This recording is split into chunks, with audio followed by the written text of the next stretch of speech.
Hi అండి. అందరూ ఎలా ఉన్నారు? బాగున్నారా? ఈరోజు మనం గాజులు ఎలా తయారు చేయాలో చూపిస్తాం. ఇవి మోతీలండి. ఇవి మార్కెట్‌లో దొరుకుతాయి. అవి తెచ్చి పెట్టుకోవాలి మనం. తర్వాత దారం, షైనింగ్ దారం గూడా ఉంటుంది. దాన్ని తీసుకొని 30 పోగులు చుట్టుకోవాలి. అవి మీటర్ కొలతతో తీసుకోండి. మళ్ళీ ఎక్కువ అవ్వకుండా ఉంటుంది.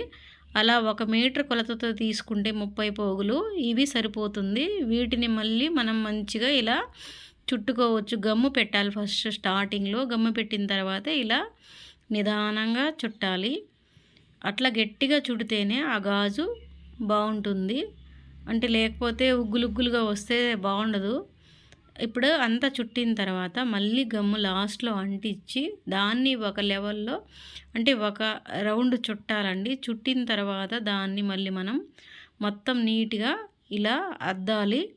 అట్లా అద్దిన తర్వాత నీట్‌గా అది బావుంటుంది. గట్టిగా అదమాలి. అదిమితే అది బాగా అతుక్కుపోతుంది. మంచిగా అతుక్కుపోయిన తర్వాత చూడండి గాజు ఇలా వచ్చిద్ది. చాలా బాగుంది కదా గాజు. ప్లెయిన్ కూడా వేసుకోవచ్చండి అట్లా. మళ్ళీ దీనికి మనం మోతీలు అంటించుకుంటే బాగుంటుంది. ఇప్పుడు మంచి ట్రెండ్ ఇవి. ఈ గాజులు ఆన్లైన్లో కూడా దొరుకుతాయి. మనం ఇంట్లోనే తయారు చేసుకోవచ్చు. తక్కువ రేటు పడుతుంది ఇంట్లోనే తయారు చేసుకుంటే. ఏ పార్టీలకైనా ఏ ఫంక్షన్లకైనా మనం ఇంట్లోనే ఇలా తయారు చేసుకొని వేసుకోవచ్చు. చూడండి గమ్ము మాత్రం కొంచెం ఎక్కువ వేసుకోండి. మళ్ళీ ఊడకుండా ఉంటాయి మోతీలు. అలా ఊడితే మళ్ళీ బాగుండవు కదా. మనం పార్టీలో వేసుకోవచ్చు. చూడండి ఎంత అందంగా ఉన్నాయో.